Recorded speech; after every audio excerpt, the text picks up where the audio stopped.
నమస్తే. MTV Telugu digital media. ఆంధ్రప్రదేశ్లో MLC ఎన్నికలు జరిగినప్పుడు క్రాస్ ఓటింగ్ పాల్పడ్డారని తాడికొండ వైఎస్ఆర్సీపీ సిట్టింగ్ ఎమ్మెల్యే ఉండవల్లి శ్రీదేవికి మళ్ళీ తెలుగుదేశం పార్టీలో భంగపాటు తప్పలేదు. మరి ఆనాడు వైఎస్ఆర్సీపీలో వైసీపీకి వ్యతిరేకంగా క్రాస్ ఓటింగ్ పాల్పడ్డారా లేదనేది తర్వాత విషయం.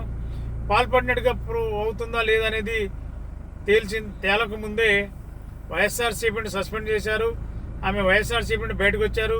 ఇప్పుడు ఉండవల్లి శ్రీదేవి గారు తెలుగుదేశం పార్టీకి అనుబంధ సభ్యురాలుగా నిన్న వరకు ఉన్నారు. ఈరోజు ప్రకటించిన 11 అసెంబ్లీ స్థానాల్లో కానీ 13 ఎంపీ స్థానాల్లో కానీ ఉండవల్లి శ్రీదేవి గారి పేరు ఎక్కడా కూడా కనిపించలేదు. దీంతో తీవ్ర ఆగ్రహాన్ని వ్యక్తం చేస్తూ మరి ఉండవల్లి శ్రీదేవి గారు ట్విట్టర్లో ట్వీట్ చేశారు.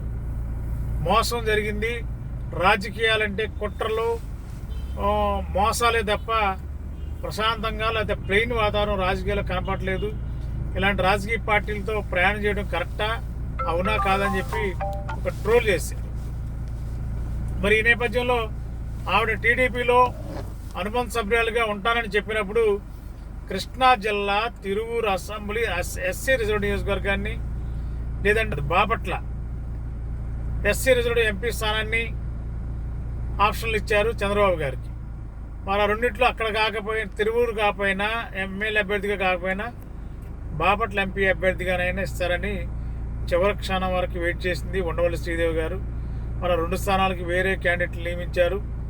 మరి ఎక్కడ కూడా అవకాశం రావడంతో మళ్ళా ఉండవల్లి శ్రీదేవి గారు తిరోగమనం బాటలో, అంటే మళ్ళా వైసీపీలోకి క్షమాపణ చెప్పుకుంటూ వస్తారా లేదంటే అసలు రాజకీయాలకు స్వస్తి పలుకుతారా?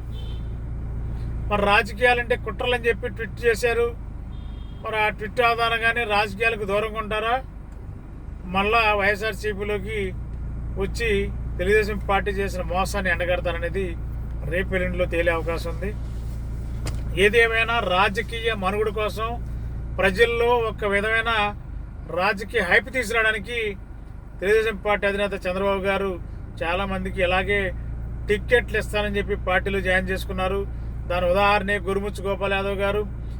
మరి ఈ విధంగా చాలామంది ఉన్నారు ఉండవల్లి శ్రీదేవి గారితో పాటు. మరి ఇద్దరికి టిక్కెట్లు దక్కలేదు. మరి అదేవిధంగా టీడీపీలో చాలా సీనియర్ నాయకుడు దేవినేని ఉమాకు కూడా టిక్కెట్ దక్కలేదు. ఇప్పుడు దేవినేని ఉమా దారి ఎటు అగమ్య గోచరంగా రాజకీయ భవిష్యత్తు ఏంటంటే దాని మీద గందరగోళంగా ఉంది. మరి ఇదేమైనా చంద్రబాబు గారు టీడీపీలో నమ్ముకున్న నాయకులకి టిక్కెట్ లేవని చెప్పడంతోనే మరి వీళ్ళు ఒక్కసారిగా ఆగ్రహం కట్టలు దించుకుంటున్నాయి. మరి ఏం చేయలేని పరిస్థితిలో మళ్ళా వైఎస్ఆర్సీపీ బాట పడటానికి ఈ నాయకులందరూ లైన్లో క్యూలో ఉంటున్నారు. రేపెల్లింట్లో వీళ్ళంతా వైఎస్ఆర్సీపీ తీర్థం పుచ్చుకునే అవకాశం లేకపోలేదు. దేవినేని ఉమా కూడా పక్క చూపులు చూస్తున్నాడు అన్నారు.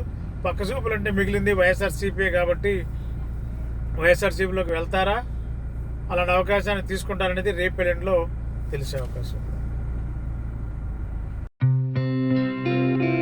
గత 20 సంవత్సరాలుగా దంత సమస్యలతో పాటు దవడ మరియు ముఖ సంబంధ సమస్యలకు చక్కని చికిత్సలు అందిస్తున్న శ్రీ రామకృష్ణ దంత వైద్యశాల, నరసింహారావుపేట, ఏలూరు.